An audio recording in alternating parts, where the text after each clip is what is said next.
Kidney আমাদের শরীরে kidney একটা ভাইটাল অর্গান। এই কিডনির বিভিন্ন সমস্যা কিন্তু হয়ে থাকে। কিডনি ফেলিওর, কিডনি স্টোন, কিডনিতে টিউমার, বিভিন্ন সমস্যা।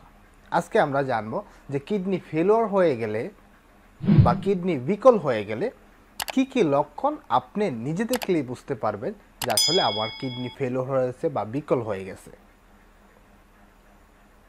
আমরা অনেক সময় দেখি যে পায়ে চাপ দিলে অনেক বেশি ডেবে যায়, মানে ইডিমা হয়ে গেছে। যখন ডেবে যায় কতক্ষণ যখন ধরে রাখি চাপ দিয়ে, তখন আবার যখন ছেড়ে দেই বর্তে বা উপর হয়ে আসতে সময় লাগে। আমি আপনাদেরকে এক্সাম্পল হিসাবে দেখাচ্ছি। ধরেন এটা হচ্ছে আপনার লেগ অথবা পা। আপনার পায়ে বুড়ো আঙ্গুল দিয়ে খুব শক্ত করে চাপ দিয়ে ধরে রাখবেন। আপনি 30 সেকেন্ড অথবা 25 সেকেন্ড ধরে রাখার পর ছেড়ে দিলেন। আপনার যদি কিডনির কোনো সমস্যা থাকে তাহলে এই গোত্রটা, যেটা গোত্র হয়ে গেছে, সেটা ভরে আসতে অনেক সময় লাগবে বা একটু গোত্র হয়ে থাকবে। আর আপনার যদি কিডনিতে কোনো সমস্যা না থাকে তাহলে এটা ডাববেই না বা নিচের দিকে যাবেই না, কোনো ইডিমাই হবে না। অনেকে দেখবেন মুখ অনেক বেশি ফোলা, অনেক বেশি হুট করে মুখ ফুলে গেছে, এটাও কিন্তু কিডনি ফেলিওরের একটা লক্ষণ। আবার চোখের নিচ দিয়ে অনেক বেশি ফোলা, উপর দিয়ে অনেক বেশি ফুলে গেছে। হুট করে একদিন ঘুম থেকে উঠে দেখলেন আপনার নিচে চোখের নিচ দিয়ে অনেক বেশি ফুলে গেছে, চোখের উপরের পাতাগুলো অনেক বেশি ফুলে আছে, এটাও কিন্তু কিডনি ফেলিওরের একটা লক্ষণ। এছাড়াও বেশ কিছু লক্ষণ দেখলে আপনি বুঝবেন যে আপনার কিডনিটা বিকল হয়ে গেছে বা ফেলিওর হয়ে গেছে। হুট করে যদি আপনার ওজন অনেক বেশি কমে যায়, আপনার ওজন ছিল 80 কেজি, 15 দিনের বা 1 মাসের ভিতরে আপনার ওজন চলে আসে 40 কেজি, তাহলে কিডনি ফেলিওর বা কিডনি বিকল হয়ে যাওয়ার সম্ভাবনা থাকবে অনেক বেশি। অনেকে দেখবেন শরীরে রক্তের পরিমাণ এতটাই কমে গেছে সে এনিমিয়াতে চলে আসছে। আমাদের শরীরে রক্ত মোটামুটি যেটা আমরা বলে থাকি হিমোগ্লোবিনটা 12 থেকে 16 যদি থাকে তাহলে মোটামুটি ভালো আছে। কিন্তু আপনার যখন আপনার কিডনি ফেলিওর হয়ে যাবে আপনার রক্তের পরিমাণটা 6-7-এ চলে আসবে। আপনার খাবার দাবার রুচি একেবারেই কমে যাবে, আপনি খেতেই পারবেন না। যত ভালো খাবারই দেখ আপনার পেটে যাবেই না, মনে হবে যে এটা আপনার জন্য বিষ হয়েছে। কোনো খিদেই নেই, আপনার খেতে ভালো লাগবে না, আপনার রাতে ঘুম আসবে না, সারা রাত পার হয়ে যাবে, কোনো ঘুম আসবে না, অস্থির অস্থির লাগবে, খারাপ লাগবে।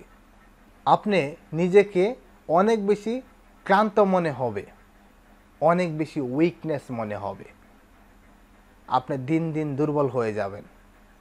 দুর্বল হয়ে যাওয়ার কারণ হচ্ছে আপনি ঠিক মতনে ঘুমাবেন না, ঠিক মতনে খাচ্ছেন না, আপনার শরীরে রক্ত কমে যাচ্ছে, আস্তে আস্তে এই সমস্যাগুলো সৃষ্টি হবে।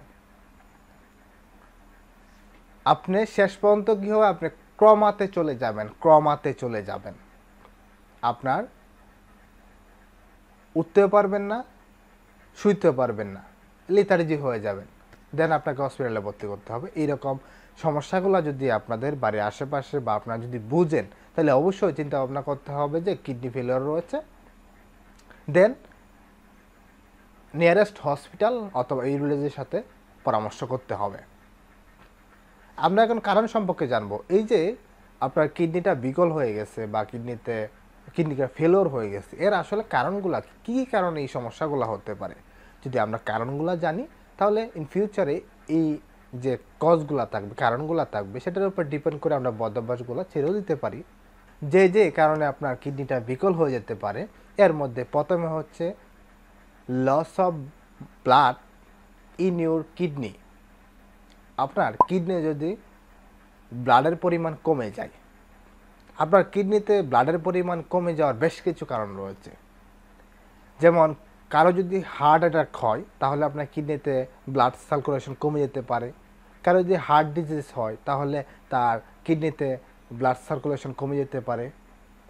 ধরেন অনেকে দীর্ঘদিন ধরে 1 সপ্তাহ 10 দিন ধরে পাতলা পায়খানা ভুগতেছে, বা অনেকে আগুনে পুড়ে গেছে, তাহলে তার শরীর থেকে ফ্লুইডগুলো লস হয়ে যাবে, আর ফ্লুইড লস হয়ে গেলেই কিডনিতে ব্লাড সার্কুলেশনটা কমে যাবে। এছাড়াও আপনার যদি সেপসিস বা সিভিয়ার ইনফেকশন হয় তাহলে কিডনিতে ব্লাড কমে যেতে পারে। আনকন্ট্রোল ডায়াবেটিস, আপনার ডায়াবেটিসটা নিয়ন্ত্রণ হারিয়ে গেলে আপনার থাকার দরকার 8, আপনার হচ্ছে 28, তাহলে আপনার কিডনি ফেলিওর অবশ্যই হয়ে যেতে পারে, কিডনিতে ব্লাড সার্কুলেশন কমে যেতে পারে।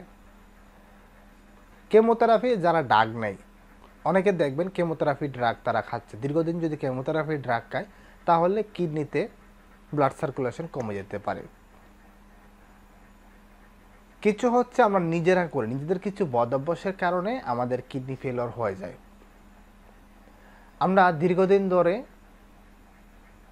ড্রাগ নেই, শরীরে ড্রাগ ঢুকাই, আমরা অতিরিক্ত পরিমাণ অ্যালকোহল সেবন করি, অ্যালকোহল পান করি, হতে পারে। যারা দীর্ঘদিন ধরে উত্তেজিত হওয়ার ওষুধ গ্রহণ করবে, যারা দীর্ঘদিন ধরে ব্যথানাশক ওষুধ খেয়ে যাবে, তাদেরও কিন্তু কিডনি ফেলিওর হয়ে যেতে পারে। অবশ্যই আজ এবং এখন থেকে সাবধান হয়ে যান। একটু আগে যে লক্ষণগুলো বলেছি, সেই লক্ষণগুলো যে কোনো একটা লক্ষণ যদি আপনার মধ্যে দেখা দেয় বা আপনার ফ্যামিলি কারোর মধ্যে দেখা যায়, অবশ্যই নিয়ারেস্ট কোনো হসপিটাল অথবা ইউরোলজির সাথে পরামর্শ করে দেন চিকিৎসা নেবেন। আর যে কারণগুলো বলেছি, এই কারণগুলো ছাড়াও বেশ কিছু কারণ রয়েছে হওয়ার জন্য, কিডনি ফেলিওর হওয়ার জন্য, তবে এই কারণগুলো কিন্তু কমন। আমাদের অবশ্যই যদি বদ অভ্যাস থাকে আজ এবং এখন থেকে ছেড়ে দিতে হবে। আজ হয়তো আপনার শরীরে ইমিউনিটি স্ট্রং রয়েছে, 40-এর পরে আপনার ইমিউনিটি স্ট্রং থাকবে না, দেন কিন্তু আপনি অনেক বেশি উইক হয়ে যাবেন। সো অবশ্যই আগের থেকে কেয়ারফুল হয়ে যান, তাহলে ফিউচারে আপনার জটিল কঠিন রোগ থেকে আপনি নিজেই নিজেকে সমাধান করতে পারবেন।